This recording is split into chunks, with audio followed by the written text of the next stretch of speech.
Welcome to the 5-7 Podcast. I'm your host, Pri, and today we are joined by Mike Glover from Prescott, Arizona. How you doing, Mike? What's going on, man? How are you? Good. How's the weather out there?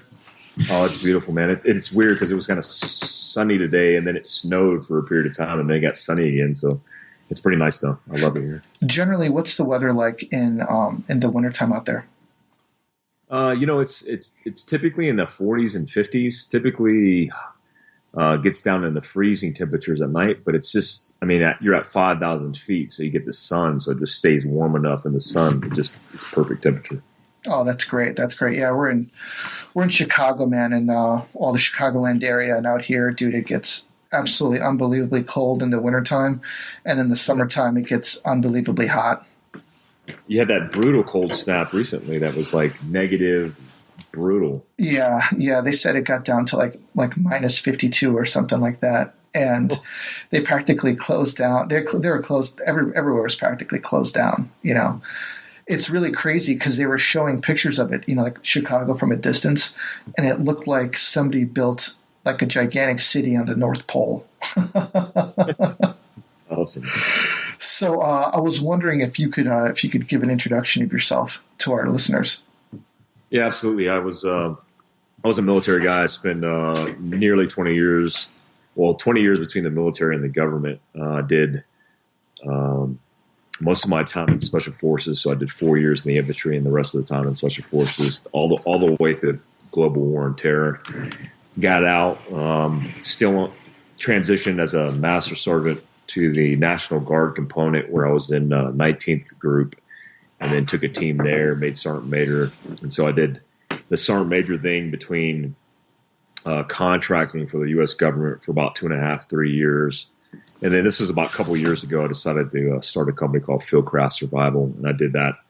I committed to that probably about 3 years ago full time. So I've been doing that ever since. I'm the owner of Fieldcraft Survival, and we're based in Prescott, Arizona, and we specialize in, training civilians, military, and law enforcement, which is pretty much everybody on the planet, in being prepared, being trained, having the right mindset, and then providing the right equipment, and everything in preparedness.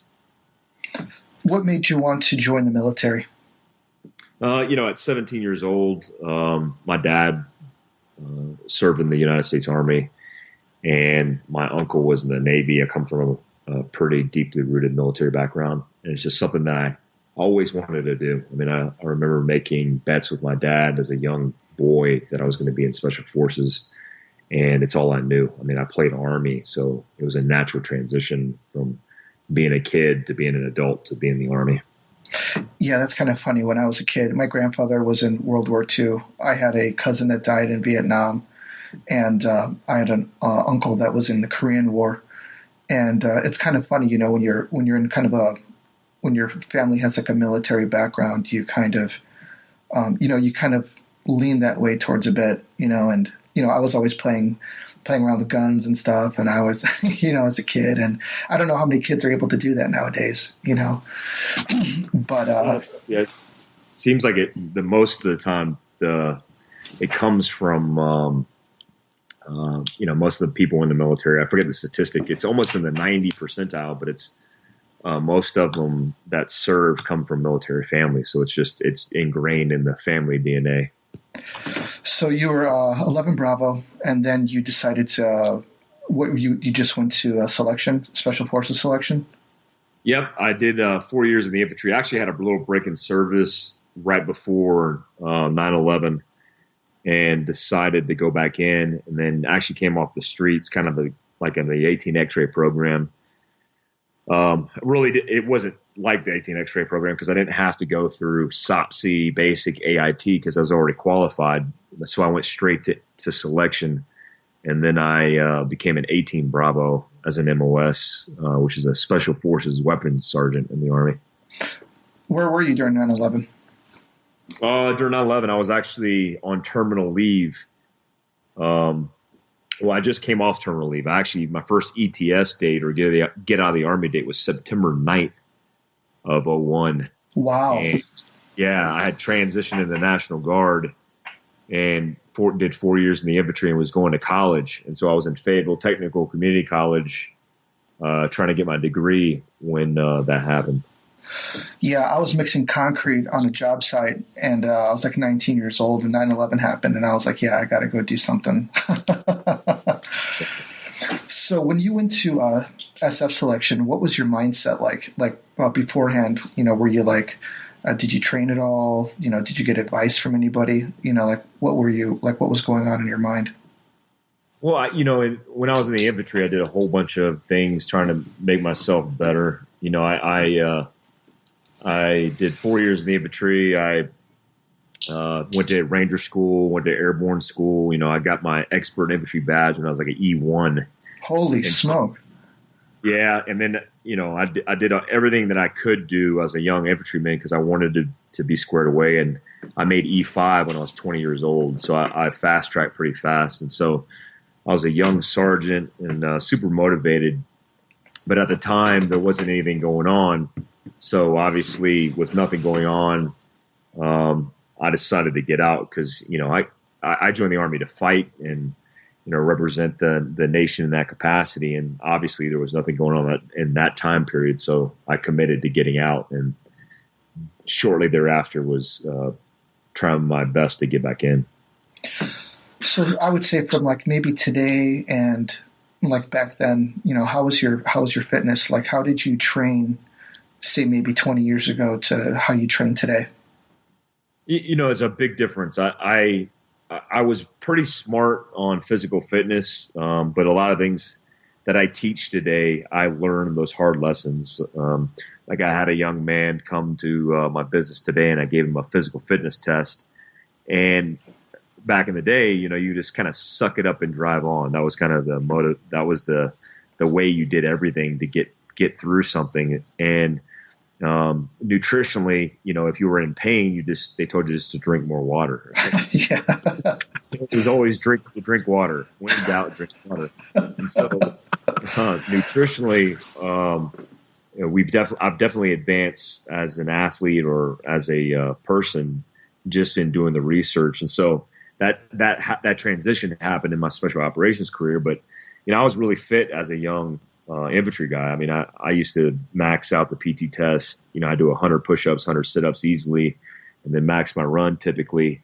And so I was always in decent shape, and I could carry a ruck. And, for anybody who's been in combat arms with the infantry or even the military knows that if you could do physical training and you do it well, that's really half the battle because you're gauged a lot based off your physical fitness level. So I've definitely come a long way since then. Not as in good a shape as I used to be, but I've gotten smarter in my old age as far as developing as a person.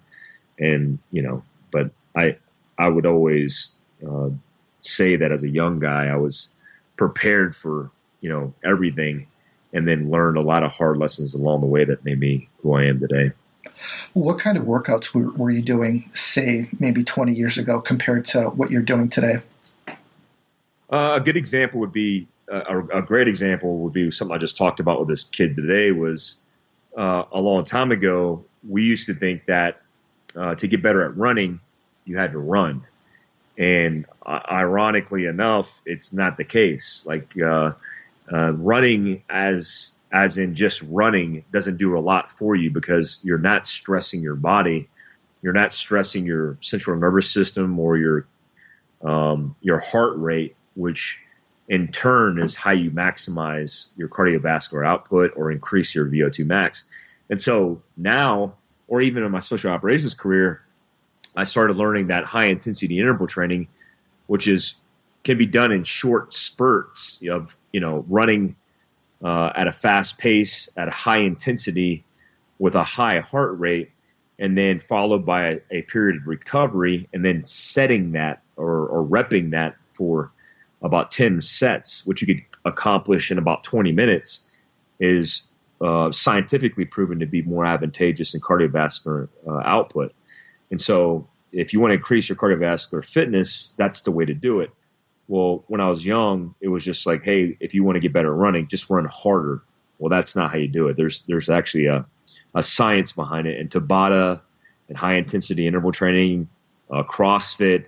That's why these things have become so popular, because that's how you see vast cardiovascular results, by doing those kind of things. It's a whole working smarter, not harder thing. Are you a CrossFit fan? I am to an extent. I actually got level 1 certified, over a decade ago, before CrossFit even was really mainstream. And I took a lot from it, and I'm more about the endurance versions of it. Like they used to have like a CrossFit endurance or CrossFit, military athlete. Those kind of things I'm into. What the only problem I've seen in CrossFit is the amount of injuries that could take place with young men and women who aren't, guys and gals start gyms and CrossFit with minimal training, and then if they're bad coaches, a lot of people will get injured. And I think when you're doing something at such high intensity and you're lobbing around a weight that's a heavier weight, trying to go faster for times, or try to meet the standard, you run the risk of getting injured, and that's the only problem that I have with CrossFit. Something I've noticed about CrossFit, it seems that, like you said, it seems like everybody's like in a race for something, and well, I guess in a competition that's okay, but that doesn't really seem conducive to having an effective workout. Do you know what I mean? No, 100%. And I agree. I actually educate people on this. If you look at what exercise is, or physical training is, physical training as a protocol is, you're breaking your body down to recover, and to build off of that base. Well, if you look at CrossFit competitions, or the way that you do CrossFit, you try to make your functional movement more efficient. So you're literally looking for efficiency and shortcuts, which means it's almost like counterintuitive when you actually think about what exercise is because through those movements, you're kind of like cutting out the friction. And so that friction is what you're looking for. And so when you add a time standard to it, which is to me a problem, when you add a time standard to a clean, to an overhead press, to all these dynamic movements, and then you add more reps, which is the ultimate way that you measure performance in CrossFit, which is via time and via reps, you run the risk of, 1, injury, but 2, of becoming so efficient that it defeats the purpose of kind of training, period. And, guys and gals who do CrossFit, they're super fit, but there comes a point to where you kind of have to evolve. And if you're getting so efficient at the movement, which kind of defeats the purpose of breaking yourself down, then you have to ask yourself, is that the end all be all? And I think CrossFit in one spectrum of working out, which is like kind of like one way to do it. There's many other ways to do it to improve your overall fitness. It seems that, whenever you see videos of people doing CrossFit, or at least the pros, they're like, they'll do a workout or a workout of the day. And afterwards, they're falling on the ground, getting ready to pass out. Do you think that's like safe or effective for like the average person?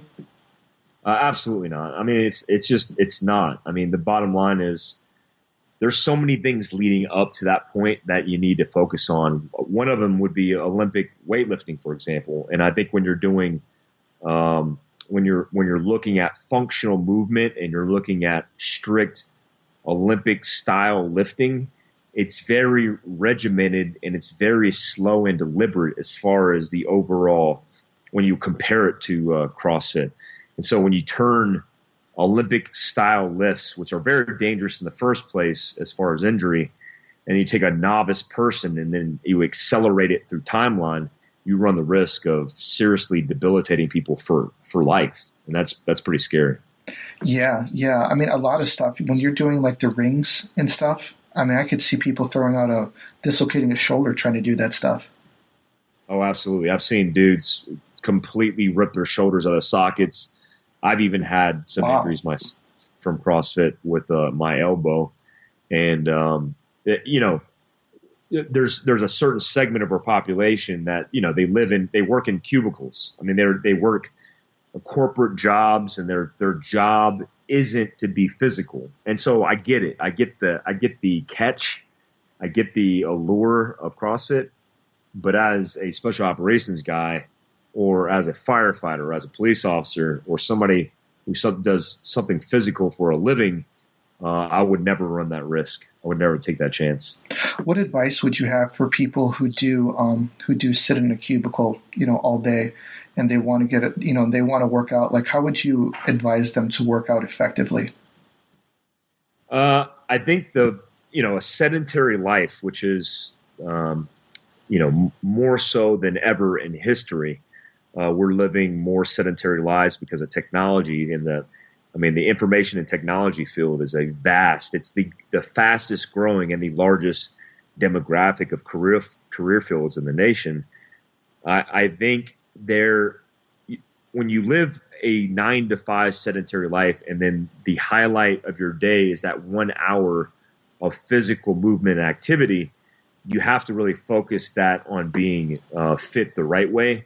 And what I always tell people is it's not, you can't think about what you're actually doing in the gym as a way to measure overall performance or health and fitness, but look at what that 1 hour does for you the rest of the day. So I tell people to focus on that high intensity interval training, focus on shocking that central nervous system, because if you do that, it kind of disrupts your physical system to be able to burn calories over the long haul.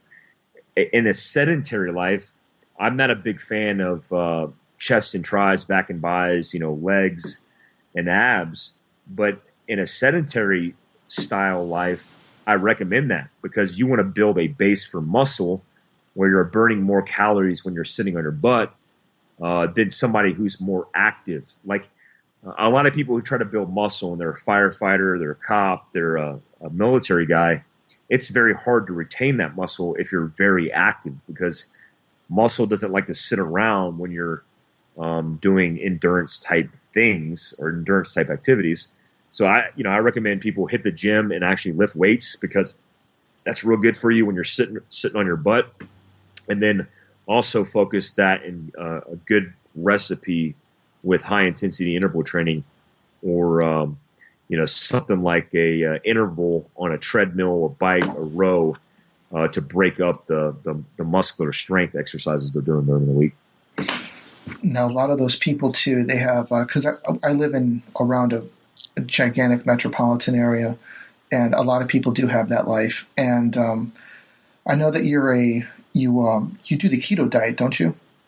Yeah, I do. I definitely do. And I was wondering if you could talk about the keto diet and, precisely, like what it is and how you have incorporated it into your life, because it seems there's a lot of misconceptions about it. And, some people say that, they're like, well, you should have, more carbs in your diet. And I don't believe in a diet that has, no carbs and no fat. And from what I know, the keto diet is a high fat diet, isn't it? Yeah, absolutely. So the keto diet, you're absolutely right. There's a lot of miseducation and misinformation about what it is to begin with. I mean, a lot of people can confuse the keto diet with the Atkins diet, where it's the Atkins diet is nothing but high in fat, saturated fat, but high in protein, as opposed to the keto diet, which is high in fat. It's about 60 to 70% of your overall diet is polymonosaturated fat or saturated fats. And the key component to understand is, ancestrally we evolved through feast and famine. We evolved in these primal states where we hunted and we gathered, and there would be periods where we wouldn't, we'd go on a hunt and then we wouldn't be successful. And so we come back to the village, or we come back to our people, and we would have a period of famine, or we go out and we'd be successful, and then we would feast a large amount of not just meat, but organ meat, brain meat, tendons, basically the entire animal in different segments, which means that we are eating not just protein, but vitamins and essential amino acids and minerals that we were sourcing from the animals that we were eating. So partly it's primal. So what the keto diet is some people consider a metabolic reset, and I'd agree to that, and I'll explain that in a second. But what it is when you deplete your body of carbohydrates and sugars, you are essentially running your body out of glycogen.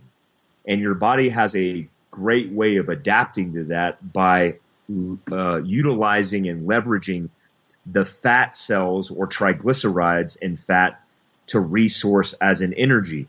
And what it's doing is, instead of utilizing that glycogen or that carbohydrate, which has a short, flash to burn, it's utilizing the triglyceride that's inside the fat in order to feed your organs, your brain, and your body.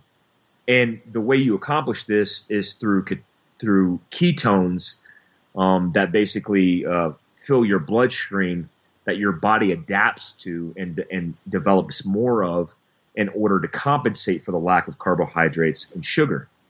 And what I always try to remind people is, before a few revolutions, one of them being the Industrial Revolution, but also the Agricultural Revolution, we didn't eat carbohydrates the way we eat carbohydrates now. In fact, a lot of the food that we ate, it was natural whole foods. And the way we sourced our sugar was in fructose from fruit.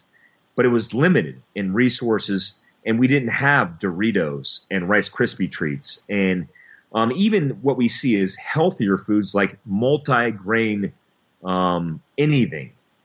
People don't understand that multi-grain, in a lot of ways, is a refined carbohydrate that essentially our bodies treat as sugar. So carbohydrates is basically a super fuel that our system isn't used to operating with. So prior to the early 1900s, we didn't have that. So the problem is, now that we have gotten used to it, we go through this roller coaster of physical distress because our blood sugar's out of whack. The statistics I like to throw around is 100 million people out of a population of a few hundred million people. It's actually closer. I think it's closer to 270 million people in the United States. 100 million people, 1/3 of our population, has type 2 diabetes, which is onset diabetes, or on their way to type 2 diabetes, which means they're pre-diabetic. In the next 5 years, they'll be diagnosed with type 2. 100 million people. Wow. 37. The statistic is 39.7 people. 39.7% of the population of America are considered obese. Now, there's a body mass index, BMI, is how we measure that.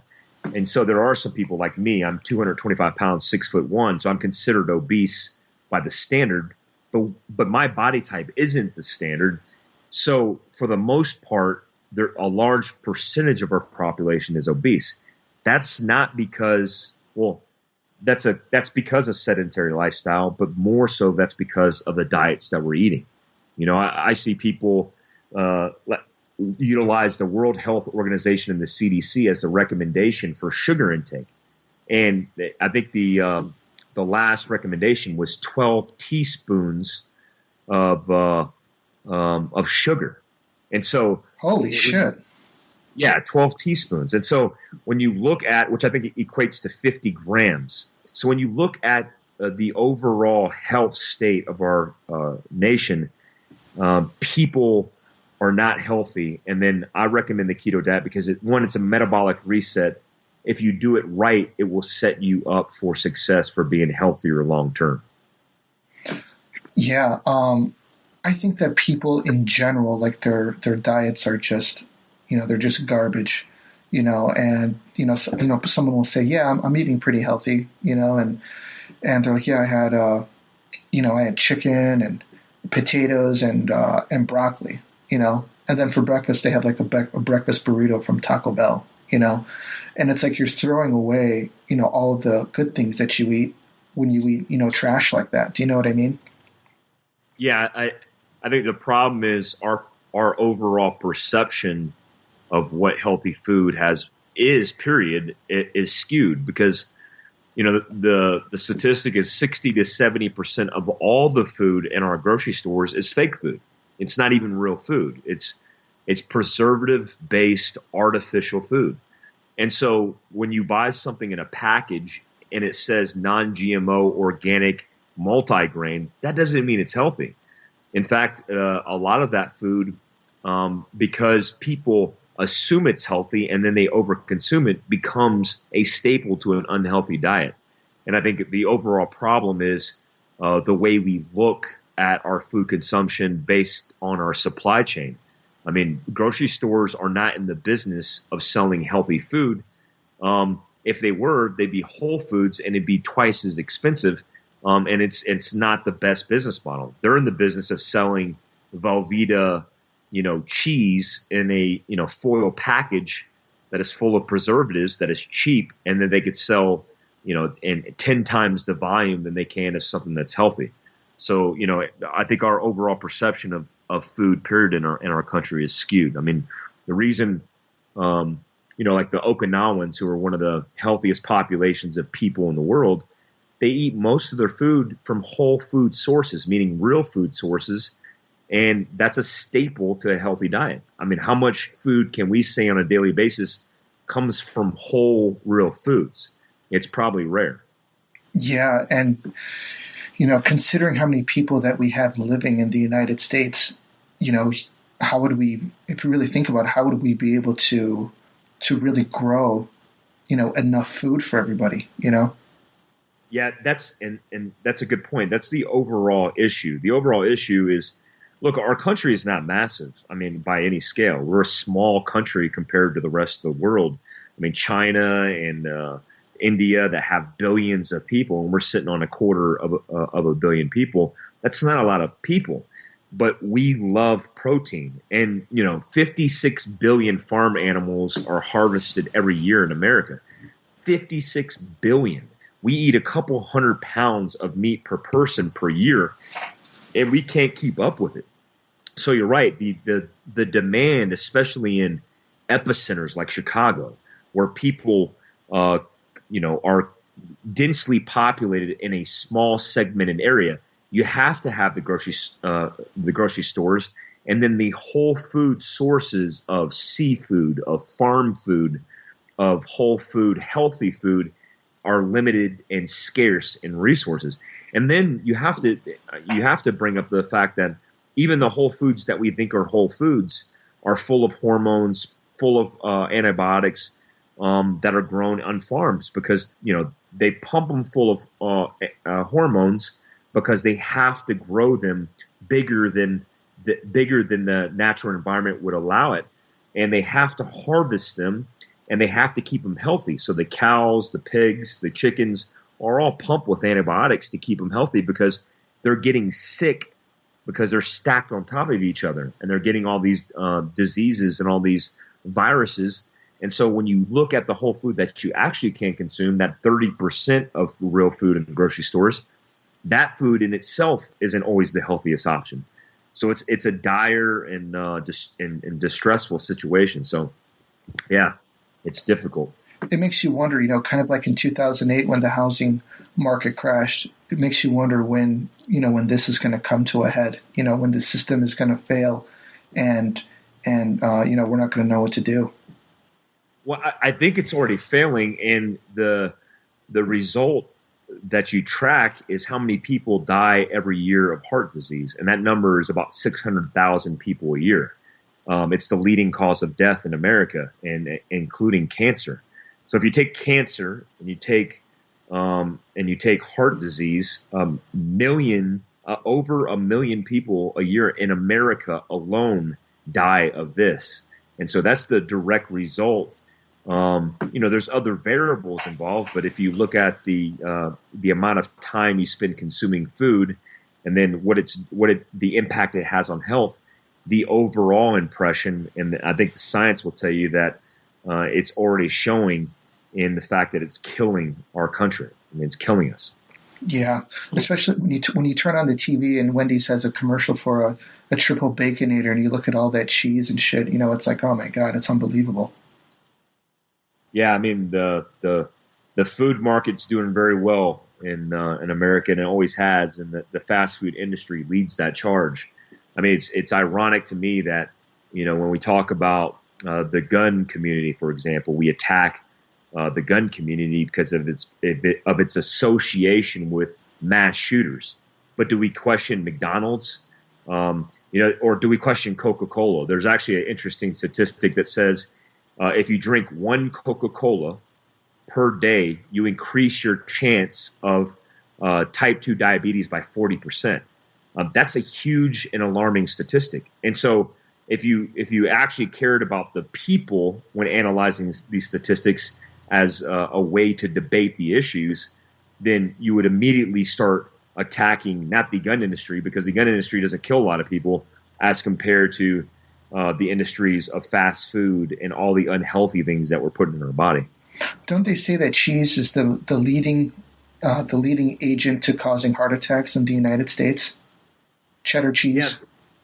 Yeah. Well, I mean, if you look at especially if you look at the preservatives in cheese, the natural cheese has a lot of benefits to your natural biome, your gut biome. Has a lot of good fat properties, has a lot of good bacteria. That's good for a whole bunch of a myriad of health benefits. But when you look at cheese as a staple pasteurized cheese, the majority of it's fake cheese. In fact, the slices of cheese that you get that's in the little pieces of plastic isn't even real cheese. What it is it's pasteurized, preservative-packed fake cheese, and then they turn it into a liquid, and then they solidify it, and then they slice it like it's real cheese. Wow. I recommend, especially even in the keto diet, which a big allotment of your fat comes from dairy. Look, I'm a big fan of dairy when it's all natural. And it has a lot of huge health benefits. But when you take all the fake cheese that's being pumped into our school systems, our grocery stores, our institutions, it's literally killing us. I mean, it's literally putting our country down. How are you able to say in your military? How long have you been doing the keto diet? What's interesting is I've done the keto diet on and off for about 15 years, and I started doing the keto diet overseas because of the way that we operated, where if we did reverse cycle, we wouldn't eat for 12 to 16 hours, and then when we did eat, we didn't have a lot of food options, and to stay eating clean, we get to allocate a specific amount of fats, and that would allow us to operate. And so you could eat clean, stay lean, and have high performance. What people don't understand is when you're in a state of ketosis, you have a lot of good cognitive clarity in the way you think because you're not cluttered by all the glycogen that's flushing through your brain because of the inconsistencies in your insulin level changing your blood sugar constantly. And so you don't go through these vicious cycles of these great ups where you're on this sugar high and then followed by this significant crash. You're really even in your energy level. You don't have an appetite, so you don't crave food because that mechanism of craving comes from sugar. When sugar's in your system, you crave it because it's a drug. What people don't understand is sugar is more addictive than cocaine. And so the reason why you, when you walk by a candy aisle or you smell a donut or, you see your favorite pastry, the reason you crave it like a drug is because it is a drug. It releases the same chemicals that cocaine releases in your system and has a more impactful, more significant impact to that craving system because your body depends on it for survival. And so when you reduce that or eliminate that, it reduces that craving, making you more clear, almost clairvoyant in a sense, just to over dramatize it. But it actually has a lot of benefits outside of the physical benefits. So between that 12 and 16 hours, what do you use to sustain yourself, especially if you're operating at a high level? absolutely nothing. You don't need it. And the way that your body, here's how it works. And everybody who does the keto diet, what I recommend is, one, you start getting into intermittent fasting, which is a fast of not eating. You could have coffee, you could have tea, you could have water, but you don't eat for 12 to 16 hours, which is easy because sleep is included in that fast.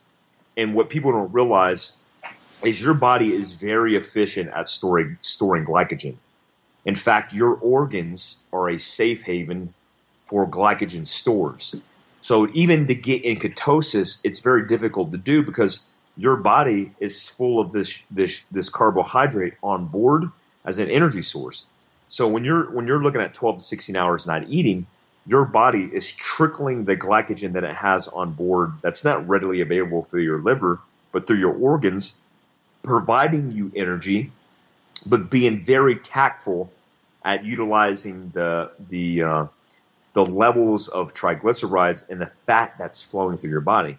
And you will be hungry when you start it off for the first time, but your body adapts, and then you start losing the cravings, and then you start getting very good at performing. Now, what I will tell people is you're allowed 50 grams of carbohydrates typically a day. And that the reason you're allotted that, which to put in perspective, 50 grams of carbohydrates would be like a protein bar has about 17 to 25 grams of glycogen in it, or carbohydrates in it. So you could get away with eating a couple of those and still be okay. The key is not to take you out of ketosis. But when you're operating and you're doing high performance activity, there's nothing wrong with upping your carbohydrates. Sugar is the enemy. You don't need sugar. But your carbohydrates, you could uptake your carbohydrates.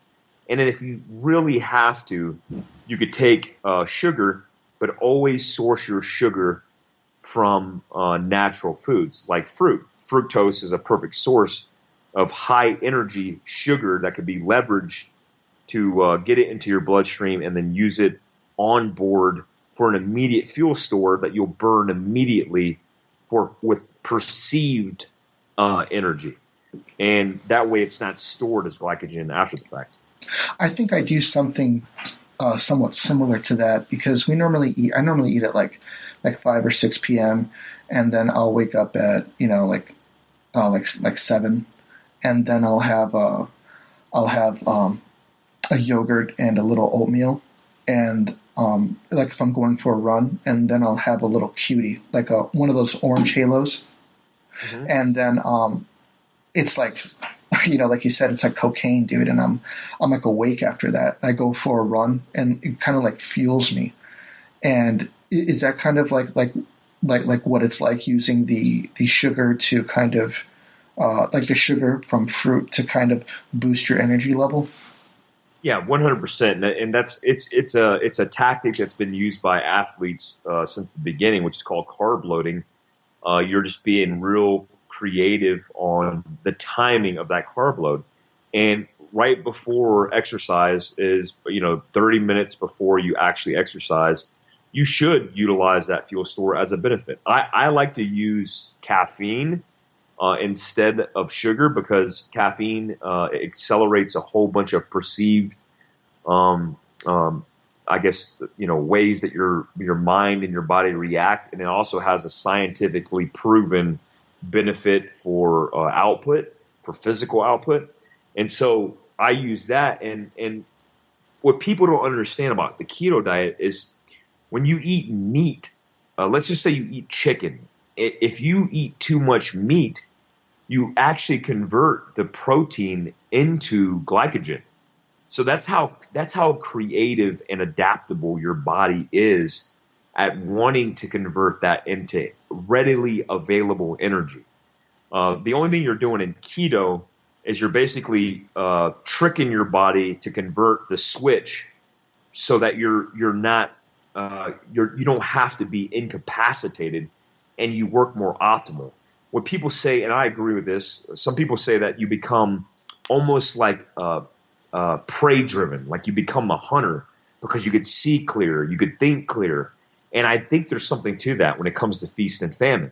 When you're hungry because you haven't eaten, you're more focused and you're more driven, and you could think clearer and you could see better, and all your senses aren't distracted by this feast because you're craving it. And then when you eat it, you can go through this period of feast. And so what I tell people who are, especially who are doing the keto diet cold turkey, is have a cheat day. Have a cheat day where you eat whatever you want to eat, and then do a 24-hour fast after you do that to clean your system and to get back into keto, and go through that feast and famine phase, the most natural and primal way that we used to live, and you'll be closer to feeling healthy, and you'll see the results in all your statistics. I mean, your blood, your cholesterol, everything will be better. I'm a big believer in it, but I'm a believer in it because it's science. It's not because it's theoretical. Sure. When you fast, say a 24-hour fast, like how does that go? What do you drink anything? Do you drink carbs? What do you do? Absolutely. So what's interesting about the fasting thing is the Army has made us good at fasting. When you're in the Army and you go to bed at 9, 10 o'clock at night, you wake up and you do PT at 6:30 in the morning. Right. Well, we never ate breakfast before we PT'd. So you're actually doing fasted cardio, which is really beneficial to your health. That's why we stayed so lean, because you don't have glycogen on board. So what you're burning is fat immediately when you start doing cardiovascular output. And so we ate breakfast afterwards, and then we did essentially a 12-hour fast. So when you fast 12, 16, 24 hours, you don't eat anything. The only thing you put in your body is water, tea, or coffee. And it's the benefit is, the biggest benefit, and the best way to describe this is, when you fast, you are giving your body a break.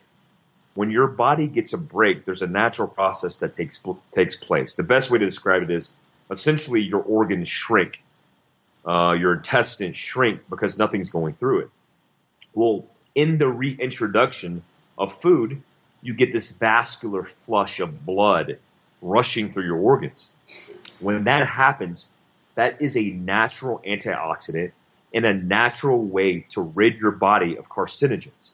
It is proven that fasting increases your ability to overcome cancers, carcinogens, and all these toxins that are put in our body, because you're giving your body a break and allowing all this bad stuff that's collected in your body to be flushed out with the input of that reintroduction of carbohydrates. So fasting, the way I do it is 5 days a week. I do 12 to 16-hour fast, and 1 day a week, because I'll have a cheat day on Sunday. I'll do a 24-hour fast on Monday. And so if I go to bed if I eat dinner, I usually have a late dinner that Sunday and eat whatever I want.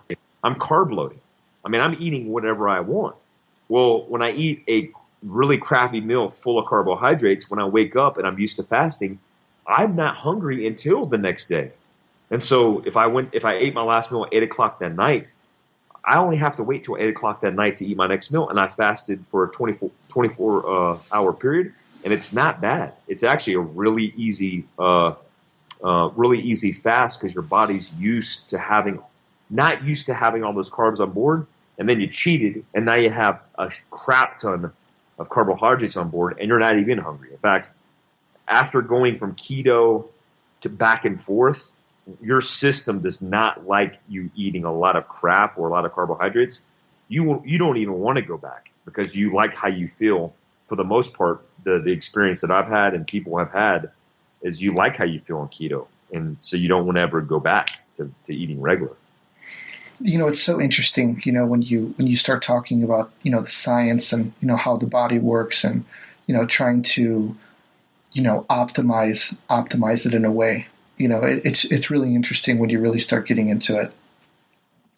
So how did Fieldcraft Survival start? How did you, where did that take place at? When I started Fieldcraft Survival, I was actually in a Connex shipping container in Pakistan, and I was doing a contract for the government, and I was miserable, man. I got paid really well.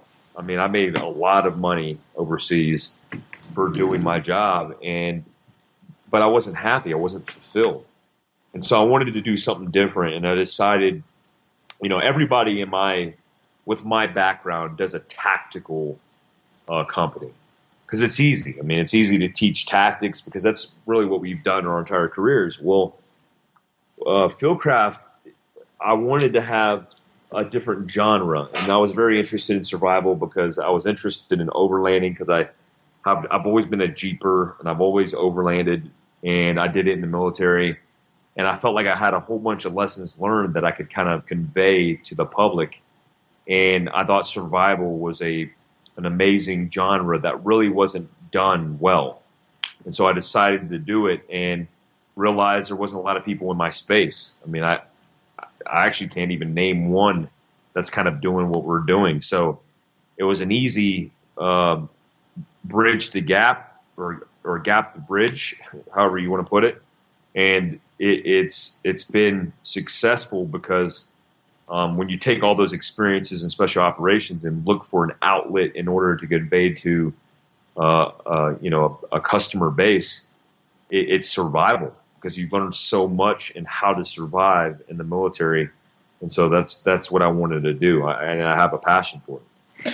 How would you say, say from the beginning, how has Fieldcraft Survival changed since, say, your initial idea in the when you were in the Conics?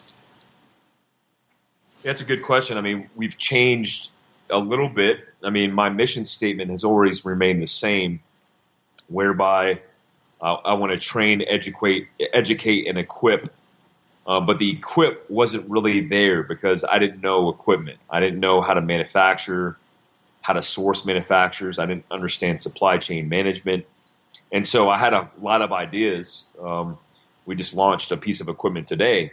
And it takes a long time in business to get to that point. So we started out with mindset. We started with a small survival kit. We started with some tactical training courses, but as we've evolved, we've gotten into mobility and we've gotten more away from tactics. And now we're focusing this year on sustainment in survival, which is looking at power consumption, wind, solar, rain. I did a class on jarring where I went and I bought all this jarring material to learn how to preserve and can food. So it does change and it evolves, and that's one of the reasons I love what we do in survival.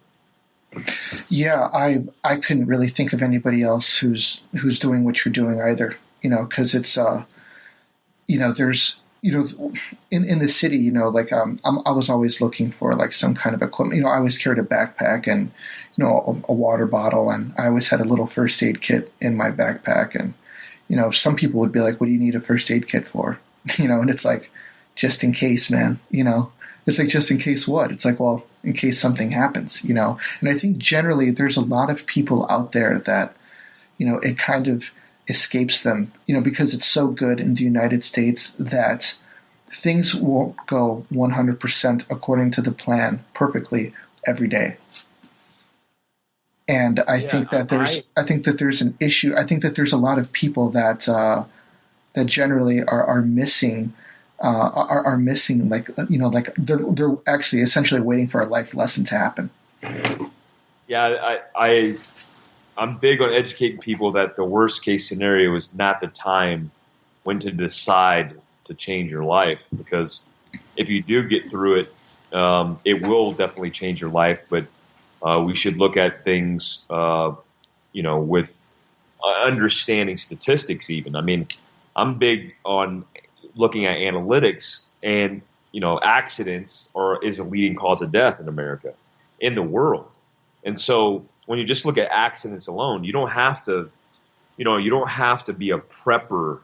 You don't have to have a prepper mindset to think of the worst case scenario. You just have to look at the statistics at the best case scenario of when things just go wrong. There's 9 million car accidents a year. That tens of thousands of people die every year from just accidents. tens of thousands in vehicle accidents, hundreds of thousands from just casual accidents. And when you look at like just a med kit, like you said, we grew up that way where preparedness was part of the curriculum. Preparedness was part of the profession. Well, when you're living in the world, just because, your computer bag and your civilian clothing and your, commuter car has been exchanged for what you used to look as your level of preparedness, doesn't mean you can't have a med bag. Doesn't mean you can't have a go rig. Doesn't mean you can't have the mindset. And so we are naturally survivalists because we are where we got today because of our ancestors before us and their suffering. I mean, if it wasn't for their suffering and their willingness to survive, we wouldn't be in the flesh and bones that we're in today.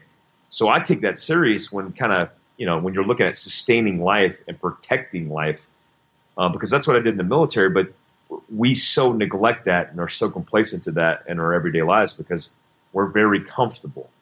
My whole thing is if you have the mindset to prepare for the worst case scenario, then everything between just the best case scenario and the worst case scenario is going to be covered because you thought about it, because you have the equipment, because you have the training. And I think that's what matters when it comes to the worst case scenario happening in your life. Does Fieldcraft Survival offer a basic med kit? We do. We have, I would consider the basic med kit the stop the bleed med kit. We have it's called the BHRK, the Basic Hemorrhage Response Kit, and it's a small med kit that stops the bleed. That, in conjunction with a CAT tourniquet, which we sell as well, is a large equipment gap in stopping what we see on an everyday basis in accidents, in everyday bleeds. So yeah, we have everything from that to the advancement of that. And I think it's important. I know there's another tourniquet out there. What's it called, man? It's called the RATS tourniquet. And I heard from somebody saying that, obviously everybody wants to have a CAT tourniquet, but they say that RATS tourniquets are better for small children and even animals. Do you know anything about that? Yeah. So the guy who made the RATS tourniquet's a friend of mine.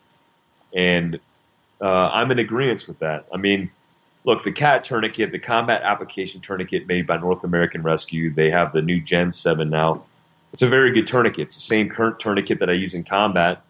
But when I was a contractor, I had to use RAT tourniquets because, one, I couldn't infiltrate into these countries like Yemen and Pakistan and, Libya, all over the world with a CAT tourniquet because it looks like a military piece of equipment.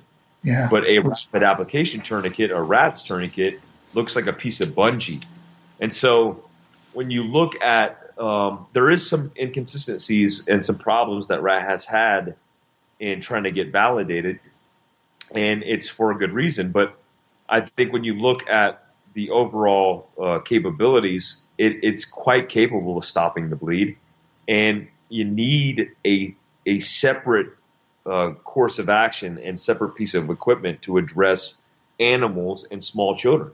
I mean, if you're looking at a toddler and an infant, if they break or fracture anything and they start bleeding out, what are you going to ignore it? Or are you just going to say, hey, the CAT doesn't fit, so I'm not going to use it? No, you'd be prepared for that. And I think a RAT fits in that gap as well. Up to what age do you think like a kid can, a CAT tourniquet would be good for a kid? It depends. It obviously depends on the physical profile of the person, but generally speaking, I would say that when a child enters into elementary school, which is about 6-7 years old, they're pretty good for a CAT. I mean, the only issues that I've seen is it depends on the physical profile. Because, I mean, when I was in Africa, for example, a CAT was very difficult to apply to an African because African people, by nature, by evolution, don't have very vascular systems. They don't have veins pumping through their arms. And so they're very skinny and they're very malnutrition or malnourished. And that's in teenagers and sometimes grown adults. So I would say it just depends. And I would have both. I mean, look, the reality is a rat tourniquet is $15. A cat tourniquet is $29.99. And so these are the things it's no excuse. I mean, you go to eat a meal at any restaurant with your spouse and you're paying $29.95. Skip a meal and buy a cat tourniquet. I mean, I would do more than that because cat tourniquets will save your life, but it's not a big deal because it's not that expensive and it's real easy to learn. Right. And you offer training for that too, don't you? Yeah, absolutely. So we do, full spectrum, man. We do tactical training, med training, mindset training. I just did a special operations prep training class. We have overland training. We pretty much do it all, but yeah, it's all available on our website. What would you say is on the horizon for Fieldcraft Survival? I would say on the horizon in the short term, which is this year, going into this year, we have a booth at Overland Expo West. We'll be highlighting a lot of the gear that we're coming out with.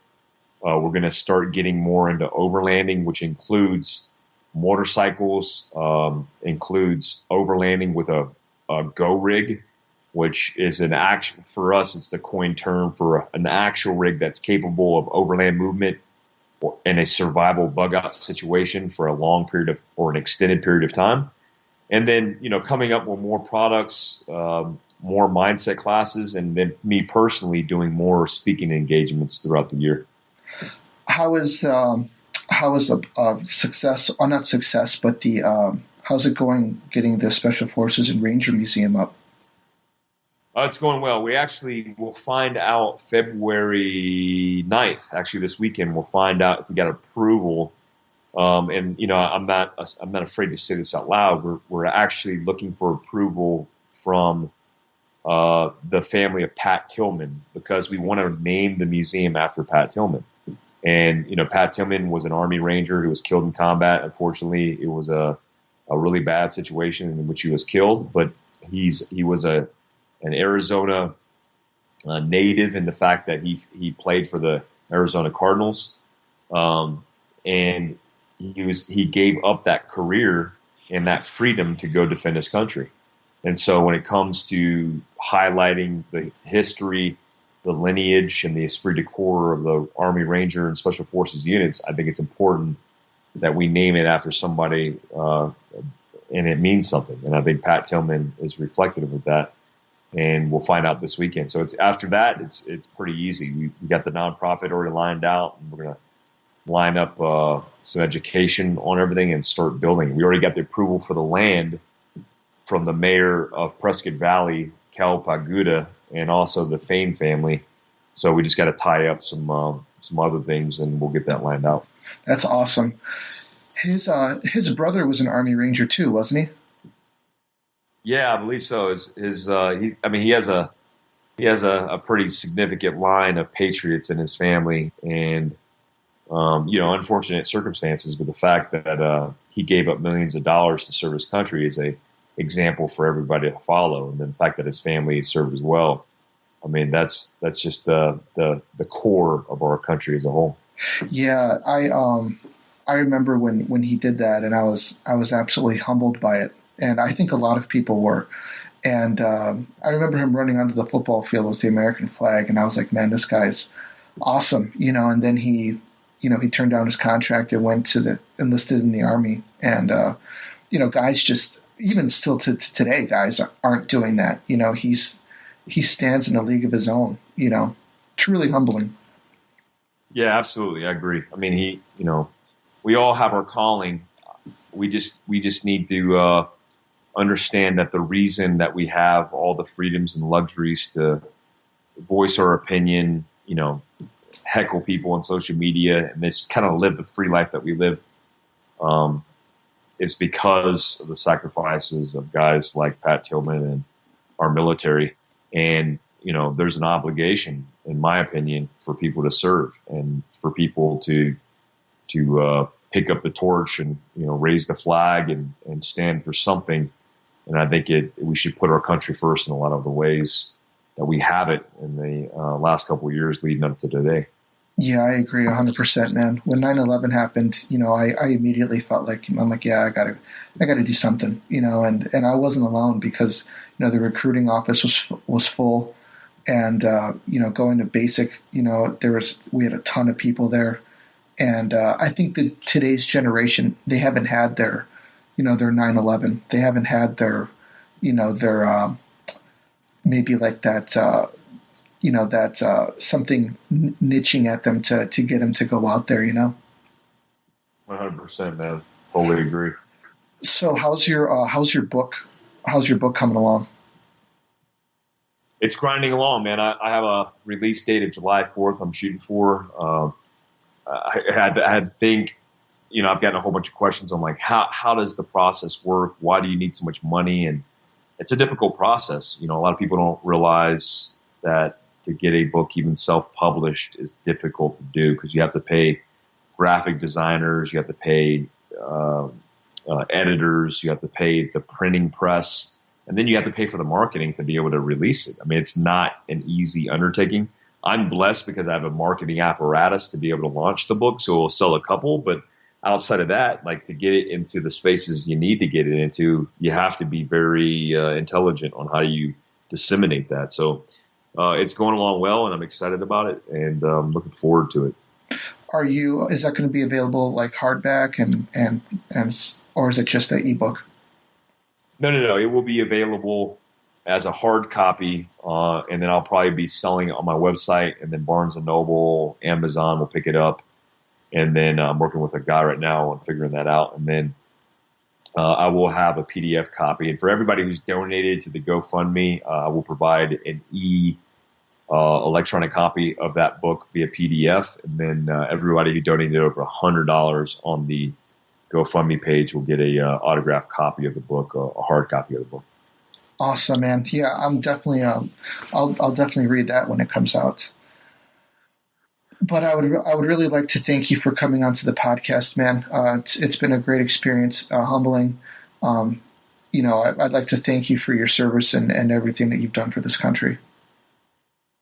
No, thank you, man. Thanks for having me, and thanks for what you're doing. I think just continuing to educate and continuing to speak with an opinion and voice, and and narrowing kind of the things that you talk about in your podcast is important to highlight.